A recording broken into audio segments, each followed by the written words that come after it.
ഞാൻ അപ്ലൈ ചെയ്യാൻ പോയപ്പോൾ അവിടെ നിന്നൊക്കെ റിജക്ട് ആയിക്കൊണ്ട്. പക്ഷെ എനിക്ക് അത് അപ്ലൈ ചെയ്യണം എന്ന് പറഞ്ഞിട്ട് വീണ്ടും എന്താക്കി, ആ പേപ്പർ എടുത്തിട്ട് ഫസ്റ്റ് വില്ലേജ് ഓഫീസ്, കസബാത്ത് സ്റ്റേഷന്റെ തൊട്ടടുത്തുള്ള വില്ലേജ് ഓഫീസർ, വില്ലേജ് ഓഫീസർ പറയും നിങ്ങൾക്ക് ഇങ്ങനത്തെ ഒരു കാസ്റ്റ് ഉണ്ട് എന്ന് തന്നെ ഞങ്ങൾക്ക് ഗവൺമെന്റിന് അറിയില്ല, സോ നിങ്ങൾ സിവിൽ സ്റ്റേഷനിലുള്ള ഓഫീസിൽ പോയിട്ട് അന്വേഷിക്കുന്നു. അപ്പൊ സിവിൽ സ്റ്റേഷനിലേക്ക് ഞാൻ എന്റെ അമ്മയും പോയിട്ട് അന്വേഷിക്കും. അവിടെ എന്ന് പറഞ്ഞാൽ അത്രയും വലിയൊരു ഹോള്, അത്രയും റൂമുകളുള്ള ഒരു ഇതായിരിക്കും. ഫസ്റ്റ് നമ്മളൊരു ടേബിളിൽ പോകും, അപ്പൊ അയാള് അവിടുന്ന് തട്ടി മാറ്റും. ഞാൻ അമ്മയും വേറൊരു സ്ഥലത്ത് പോകും, അവിടുന്ന് തട്ടി മാറ്റും. പിന്നെ വേറൊരു സ്ഥലത്ത് പോകും, തട്ടി മാറ്റും. ഇത് റൊട്ടേഷൻ ചെയ്ത് തന്നെ കളിക്കും. കറക്റ്റ് ഒരാഴ്ച ഞങ്ങൾ അങ്ങനെ അലയുമ്പോഴായിരിക്കും ലാസ്റ്റ് ഒരു ഓഫീസർ, ഒരു ദയ തോന്നിയിട്ട് ഓഫീസർ പറയും, നിങ്ങൾ ഒരു കാര്യം ചെയ്യും, നിങ്ങൾ ജീവിക്കുന്ന സ്ഥലത്ത് 60 വയസ്സിന് മുകളിലുള്ള ഒരാളെ പോയി കണ്ടിട്ട് അവരെ ആധാറും കാര്യങ്ങളും കൊണ്ടുവരികയാണെങ്കിൽ ഞങ്ങൾ സർട്ടിഫിക്കറ്റ് അലോട്ട് ചെയ്ത് തരാം. പക്ഷെ അതിന് 6 മാസത്തെ വാലിഡിറ്റി ഉണ്ടാവുള്ളൂ. ആ 6 മാസം വെച്ച് തൽക്കാലം അപ്ലൈ ചെയ്ത് നമ്മൾ പോയാലും നമുക്ക് ഈ ഒറിജിനൽ കാസ്റ്റ് സർട്ടിഫിക്കറ്റ് എന്ന് പറഞ്ഞ സംഭവം എങ്ങനെയായാലും സബ്മിറ്റ് ചെയ്യാം. അത് ഇന്നേ വരെ ഞാൻ കണ്ടില്ല.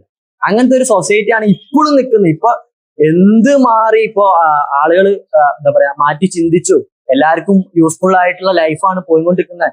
ഗവൺമെന്റ് നല്ല സൗകര്യങ്ങളൊക്കെ ഒരുക്കി കൊടുക്കുന്നുണ്ട്. എന്ത് പറഞ്ഞാലും വേണ്ടില്ല, ഈ കാസ്റ്റ് എന്ന് പറഞ്ഞ സംഭവം ഇല്ലാതായാൽ മാത്രമേ ലൈഫുള്ളൂ.